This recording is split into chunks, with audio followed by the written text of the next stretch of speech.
ሶስናን ታውቋታላችሁ? ዛሬ ስለ ሶስና ልነግራችሁ ነው። ሶስና ማለት እስራኤላውያን ባቢሎን በስደት በነበሩበት ሰዓት የሚከተሉት የፍርድ ስርዓት ነበረ። በዛ ፍርድ ስርዓት ውስጥ ዳኛ ሆኖ የሚያገለግል እጅግ የተከበረ ዮአኪን የሚባል ሰው ነበረ እና የእርሱ ሚስት ነበረች ሶስና ማለት። በልጆቿ በቤተሰቦቿ የተከበረች የተወደደች በጣም መልካም ቆንጆና የተከበረች በጣም ስርዓት ያላት ሴት ነበረች ሶስና ማለት። በዛ ፍርድ ስርዓት ደግሞ ባለቤቷ ለፍርድ ሲቀመጥ ሁለት ሽማግሌዎች ከአገሩ ይመረጡና የተከበሩ ተደማጭነት ያላቸው ሁለት ሽማግሌዎች ከአገሩ ይመረጥና አብረውት ለፍርድ ይቀመጣሉ ማለት ነው። ስለዛ እነዛ ሁለቱ የተመረጡት ሽማግሌዎች እነ ሶስና ቤት ይመጣሉ። ምክንያቱም ፍርድ ለመስጠት ከባሏ ጋር አብረው ስለሚቀመጡ ማለት ነው። ለፍርድ በሚመጡበት ሰዓት ሶስናን ሲያዩት፣ ውበቷን ሲያዩት በጣም ይወዷታል እና ወደዋት በቃ ይመኟታል፣ በመጥፎ ሀሳብ ያስቧታል እና ሁሌም በቃ ከእርሷ ጋር ለመተኛት ሁሌም ያቅዳሉ፣ ሁለቱም በየራሳቸው። መጨረሻ ላይ ግን ሁለቱም አንድ አይነት የጋራ ኢንተረስት እንዳላቸው ሲያስቡ ይመካከሩና ወጥመድ ያጠምዳሉ ማለት ነው። እንዴት አድርገን ነው እሷን ማግኘት የምንችለው ብለው መጨረሻ ላይ ሀሳብ ብለው ያመጡትን ወይም ደግሞ ተመካክሮ ያሰቡትን ወጥመድ ያዘጋጁና ገሏን ልትታጠብ በተዘጋጀችበት ገሏን እየታጠበች እርቃኗን እያለች ይሄዳሉ ማለት ነው። ከዛ ሲሄዱ ስታያቸው ማለት ምንድነው ሊደፍሯት ሲሉ አይሆንም ትላቸዋለች። አይሆንም ስትላቸው ሁለት ምርጫ ይሰጧታል። አሁን እርቃንሽን ነሽ፣ አብረንሽ ነው ያለ ነው። ስለዚህ አይ ከእናንተ ጋር አልተኛ የምትይኝ ከሆነ እኛ ብለን እንጮህና ሰው እንጠራለን። ምንድነው ስንባል ከጎረምሳ ጋራ ስትዘሙ ታገኘናት እንላለን። የዘሞተች ሴት ደግሞ በሙሴ ሕግ ተወግራ ትገደል። ስለዚህ ተወግረሽ ትገደያለሽ። አይስማማለሁ ካልሽ ግን ከኛ ጋር ትተኛለሽ፣ ድምፅሽን አጥፍተሽ ትኖሪያለሽ ከዛ በኋላ ይሏታል ማለት ነው። ከዛ እሷ ሁለቱም ቢሆን ሞት ነው ለኔ፣ ከእናንተም ጋር ብተኛ የእግዚአብሔርን ሕግ አፍርሼ ሞት ነው። ስለዚህ የእግዚአብሔርን ቃል ጠብቄ የእግዚአብሔርን ሕግ ጠብቄ ብወገርና በሞት ይሻለኛል ትላቸዋለች። እንደዛ ኦኬ ጥሩ ነው እንደዛ ካልሽ የራስሽ ጉዳይ ይሉና ይላሉ፣ ይጮሃሉ። እሷም ትጮሃለች አብራ። ከዛ ሰው ይሰበሰባል። ምንድን ነው ሲባል እነሱ ከጎረምሳ ጋር አግኝተን ስትዘሙት ብለው ይጮሃሉ ማለት ነው። ከዛ ደግሞ ያው እነሱ ተሰሚ ስለሆኑ ተደማጭነት ያላቸው በሀገር የተመረጡ አዛውንቶች ስለሆኑ እነሱን ያምናቸዋል ሰው ማለት ነው።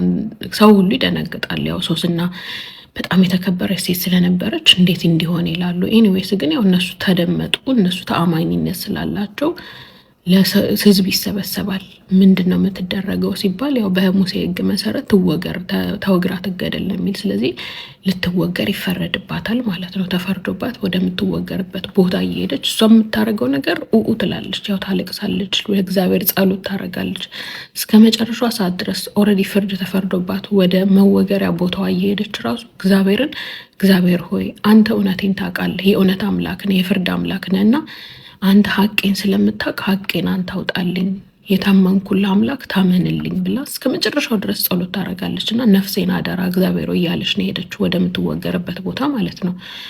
ከዛ ልክ የምትወገርበት ቦታ እየሄደች እያለ አንድ ብላቴና እኔ ከዚች ልጅ ደም የለውበትም አለ ማለት ነው። ከዛ ሁሉ ከህዝቡ ከተሰበሰበው ህዝብ መሀል ዞር ብለው ሲያዩት ገና ማለት ልጅ ነው፣ ትልቅ ሰው አይደለም እና ማነህ አንተ ይሉታል። እኔ ዳንኤል እባላለሁ፣ ግን እነዚህን ሽማግሌዎች በምን አመናችኋቸው? በምን አጣራችሁ ብሎ ይጠይቃቸዋል ማለት ነው። ከዛ ደግሞ እግዚአብሔር ሞገሱን ይሰጠዋልና ዳንኤልን ያምኑታል ሰዎቹ። ልክ እኮ ነው ብለው ማሰብ ይጀምራሉ። እንዳልኳችሁ እግዚአብሔር የላከው የእግዚአብሔር ሞገስ ያለው ሰው ስለሆነ ያማክሩታል። ምን እናርግ ብለው ሲጠይቁት እኔ ሁለቱንም ሽማግሌዎች ልጠይቃቸው ይላል። ስለዛ ሁለቱም ሽማግሌዎች እየጠራ ዳንኤል ይጠይቃቸዋል። አንተ የትጋገኛት ሲባሉ ሁለቱም የተለያየ ቦታ ይነግሩታል። በዛ ውሸታቸውን እንደሆነ ተጋለጠ ማለት ነው። እግዚአብሔር ዳንኤልን ልኮ አተረፋት፣ ከሞት ዳነች ሶስና። ከዛ መጨረሻ ላይ ያው ሕጉ የሙሴ ሕግ የሚለው ለወንድምህ የፈረድከው አንተ ላይ ይሆናል የሚል ሕግ ስላለ ተወግራ ትገደል ባሉበት እነሱ ተወግረው ተገደሉ። በቆፈሩት ጉድጓድ እነሱ ገቡ ማለት ነው። እና እግዚአብሔር ሶስና በ11ኛው ሰዓት አይደለም በመጨረሻው ሰዓት መጥቶ አዳናት ማለት ነው። እና ሶስና ሁሌ ሳስበው በቃ እምነቷ ይገርመኛል። ተወግሬ እስኪያስቡት በቃ በህይወት ከምትኖሪ ድምፅሽን አጥፍተሽ ከኛ ጋር ተኝተሽ እና እግዚአብሔር ታምነሽ ተወግረሽ ከምትገደይ ተብላ አይ ተወግሬ ልገደል እንጂ የእግዚአብሔርን ቃል እጠብቃለሁኝ ያለች ጀግና የእምነት አርበኛ። እኔ በቃ እምነቷ በጣም ነው የሚያስቀናኝ።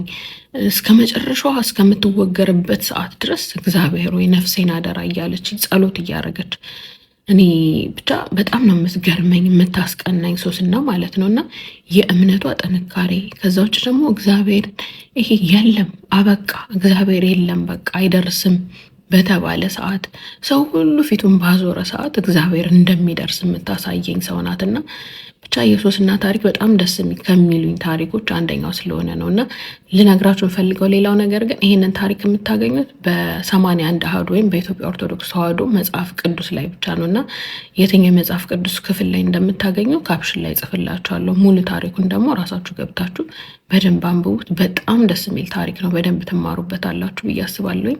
ቴንኪው። በሁለተኛው ቀን ተመለስኩኝ። መስራት ስላልቻልኩኝ አንፈልግም አሉኝ። በምን? በድምፄ ምክንያት ድምፄ ችግር ስለፈጠረ ሰው ሊረዳኝ አልቻለማ። ሰው የሚያስበው ጀነትና ጀሃነም በእነሱ እጅ፣ እነሱ እንደፈለጉ ጀነት ሊያስገቡ፣ እነሱ እንደፈለጉ ገሃነም ሊያስገቡ። አይገርማችሁም? ግን ተፈጥሮ በእኛ ላይ አንዳንድ ጊዜ ትልቅ ችግር ሊፈጥርብን እንደሚችል እዚህ ጋር ተመልከቷቸው። በዛ ጋር ያለችው ሴት ናት፣ ድምጿ ግን እንደ ወንድ ነው። እዚህ ጋር ያለው ደግሞ ወንድ ነው፣ ድምፁ ግን እንደ ሴት ነው። እነሱ ፈልገው ባላመጡት ነገር ግን ደግሞ በተፈጥሮ በታደሉት ነገር በህዝቡ ዘንድ ወይም ደግሞ በማህበራዊ ህይወታቸው ላይ ግን ትልቅ ቀውስ ያመጣባቸው ሰዎች ናቸው።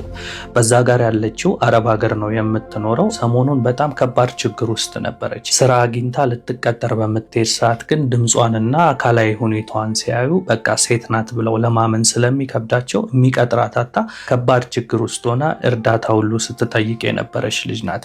ይሄኛው ደግሞ ኢትዮጵያ ነው የሚኖረው። በድምፁ ምክንያት ብቻ ሰዎች ሌላ ነገር ነው ብለው ስለሚያስቡ የሚቀርበው ሰው የለም። ጓደኛ ዘመድ አዝማድ የሚባለው ነገር የሸሸውና አብዛኛውን ጊዜ ብቻውን የሚሆን ሰው ነውና የሚረዳው ያጣ ሰው ነውና እውነት ለመናገር እኔ ራሱ ድምጻቸውን ስሰማ እንዴ ይሄ ነገር ፊልተር ነው ቅንብር ነው ብዬ ነበር። ነገር ግን እውነት መሆኑን ፔጃቸው ውስጥም ገብቼ ያየው ያለፈ ሂስትሪያቸውንም እንዲሁም ደግሞ የነሱን ቪዲዮ ስመለከት እንዲህ አይነት ነገር በተፈጥሮም እንደሚከሰት ሰምቻለሁ። ለማንኛውም እስኪ ድምጻቸውን ላሰማችሁና እናንተም ስሰሟቸው የተሰማችሁን ሐሳብ አስተያየት ከስር ጻፉልኝ።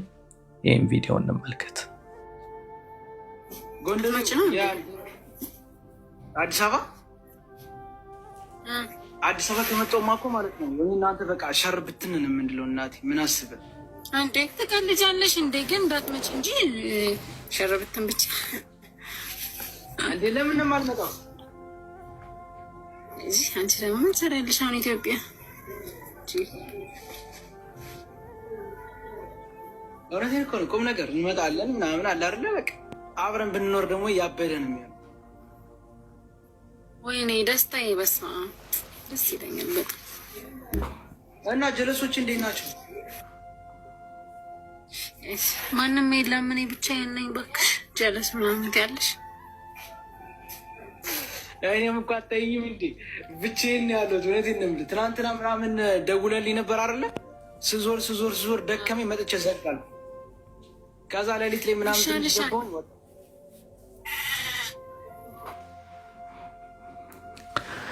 እንደሰማቻቸው ነው እንግዲህ። አንዳንድ ጊዜ ተፈጥሮ በራሱ እነሱ ፈልገው ባላመጡት ነገር ለብዙ ነገር ታጋልጠናለች እና ከዚህ አንጻር እነዚህን የምትመለከቱ ሰዎች ወይም ደግሞ የምታውቋቸው በዙሪያዎቸውም ያላችሁ ሰዎች እንዲህ አይነት ነገር በተፈጥሮ ሊያጋጥም እንደሚችል ተረድታችሁ ከስነ ልቦናዊ ጫና ብታላቅቋቸው ወይም ደግሞ እነሱን በተለየ መንገድ አይታችሁ ሌላ ነገር ናቸው ብላችሁ የምታስቡ ሰዎች እንግዲህ ቀርባችሁ ብተዋቸው መልካም ነው ላለው።